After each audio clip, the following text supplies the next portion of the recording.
The DOJ released millions of pages of the Epstein files, and here's some of the crypto connections they found. Epstein first showed clear interest in Bitcoin way back in 2011. He called Bitcoin clever, but said it had some serious flaws. Jason Kalakinis emailed him offering introductions to early developers like Gavin Anderson and Amir Taki. And Epstein called Anderson on the phone just 2 days before Anderson's talk to the CIA on Bitcoin. The presentation covered the basics of how Bitcoin worked as a decentralized currency, its technical system, and how the ecosystem worked in the early stages. And people often link this event to Satoshi's disappearance, because Satoshi stopped posting publicly right around that time. $850,000 is what Epstein funneled into MIT's Media Lab between 2013 and 2017. That money paid salaries for 3 Bitcoin core developers: Gavin Anderson, Vladimir Vanderlaan, and Corey Fields. And those are the people who maintained Bitcoin's actual code after the Bitcoin Foundation collapsed back in 2015. MIT's director Joy Ito emailed Epstein directly and said that he used the gift funds to move quickly and win this round. And records show that Epstein visited the campus 9 times, and the MIT staff internally called Epstein Voldemort. At the same time, Epstein put over $500,000 into Blockstream's seed round, and that was through Joy Ito's fund. Blockstream raised about $21 million total, and 4 of its co-founders were also Bitcoin core developers: Matt Corallo, Gregory Maxwell, Luke Desher, and Peter Woolley. They later decided to keep Bitcoin's block size at 1 megabyte, which made Blockstream's layer 2 protocols much more useful and more profitable. In July of 2014, there were emails that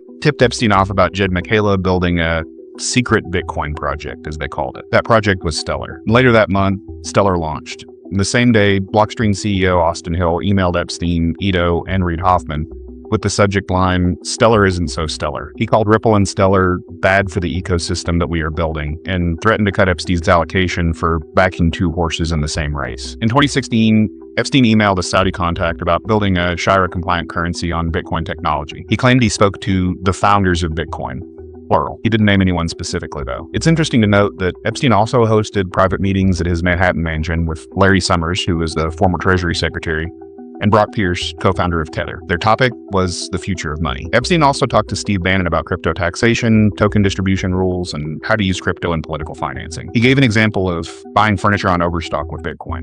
If the Bitcoin had gone up in value since he bought it, spending it would trigger a capital gains tax. Epstein worried about that kind of everyday transaction creating tax problems. And he asked Bannon directly, "Will the Treasury respond to you, or do we need another way in for advice?" Bannon replied that the National Security Council handled crypto issues then, not the Treasury. And Epstein pushed for clearer rules overall. He suggested that the Treasury set up a voluntary program where people could report their crypto gains. Michael Saylor is mentioned briefly when publicist Peggy Siegel sent an email to Epstein back in 2010. She described a charity dinner event, and Saylor donated $25,000 for a ticket to sit at the table. Saylor didn't start his Bitcoin strategy though until 2020. And those are the facts, all from the DOJ release.